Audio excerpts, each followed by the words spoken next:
Being a part of those conversations with the general. There is a feeling of helping people. How can I make an impact? How can I make a name for myself?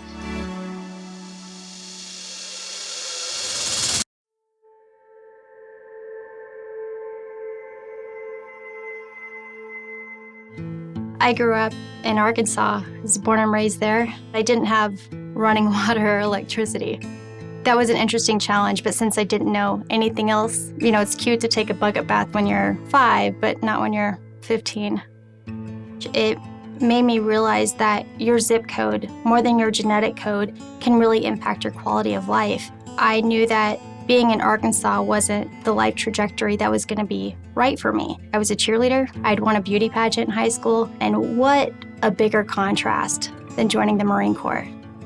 I was born in California. My dad became an addict, and we went through a lot of hiding and running, and eventually had to kind of separate ourselves from California. We ran to Florida, where my stepdad actually grew up. Did most of my growing up there, high school, and then making the next decisions in life to join the military. Guided my path towards the Coast Guard, which, being in Florida, is everywhere.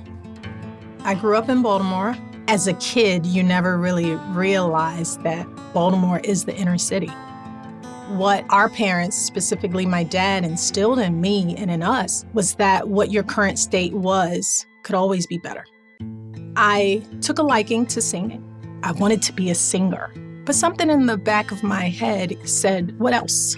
I quickly realized ROTC for me was a path, so I knew I'm going in the military. So when I was in Iraq, during that time we had Operation Phantom Fury.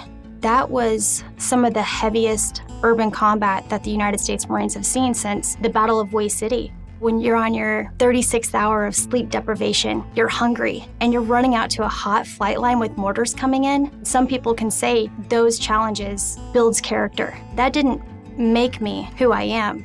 It revealed who I am. An opening came available to be a part of the Coast Guard MSRT. I went from simply pursuing breacher to becoming a medic. It became my passion within it. Ended up running the DAS2 medical program for the better part of my last few years. I made a lot of friends that really mentors to me. High school, I was a wrestler, and my wrestling coach was a big, impactful piece of my life. So were these individuals along this process. When I joined boot camp, the RDC instructor, he goes, well, does anybody want to call Cadence? And I start calling Cadence. And I swear you couldn't tell me I wasn't Whitney Houston. I am singing it. He told everybody to halt. So I was pulled into the office. They just let me have it. They finally said, but what we noticed is that you commanded these 80 women, and they all listened. They came to me and they said, we have orders. Day one of my training, I was shown how to make cappuccinos. I was not loving life. To be honest, I was regretting the entire thing. And one day I'm in the barracks and someone walks in and he asked me, why do I always look so sad? And just became the best of friends. And he actually said, well, you should probably look into supply. That's what I did. I was able to be deployed to different countries and run the supply shop and get the uniform items. My last deployment in the North Arabian Gulf, my first son was on the way. I made it home in time, saw the birth of my first son. Doubt started creeping into the back of my thought process. All the tasks that had been mundane and easy now became a little more fearful. Around that time, we found out we're gonna have a second one on the way. And so the decision was made that I was gonna separate from the Coast Guard. No clear path in mind of who I was gonna be again. Getting out, not knowing what I'm gonna do, losing track of who you are. You really don't understand where your life's gonna take you anymore. I really felt that I just was left in a space of limbo. So I decided to separate from the military after 4 years. I felt like I made a good decision. I just felt lost. After Iraq, coming back to the States, and it was kind of surreal. I was at headquarters Marine Corps as well, so it was tip of the spear. I'm a Marine. It's not a job, it's a statement. Going to being a full-time student, I definitely had an identity crisis. I actually went to a trade show. I asked them, this is a really great show. What a cool company. Are you guys hiring? I got on with ADS, and I'm part of our C5 ISR team. When I got out of the military, someone I worked for at my first job, he's saying, we need you here at ADS. I slowly noticed that sense of pride and fulfillment coming back. Old teammate of mine was working for ADS.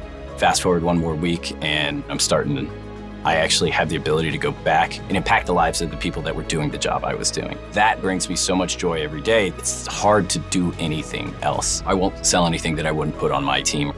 Our leadership is phenomenal. They're taking us to another level. Our family orientation is even stronger. The camaraderie that I left behind was replaced by ADS. We had a sales rep tell us how we impacted the customer. He pulls out a bulletproof vest that we packed and shipped. And if you've ever held a vest plate that has indentations of bullets, this is real. I'm not just a warehouse worker. I've been here at ADS for 17 years. To me, nothing is more important than our military because they're signing up for it. I truly believe in what we do, and I want to be here while it's being done. To be able to serve without wearing the uniform is such a rewarding experience. I struggled with the challenge of finding purpose, but with being with ADS, how we impact our warfighters, the relationships that I have, and the support, having those teammates who get it. It definitely gave me that purpose.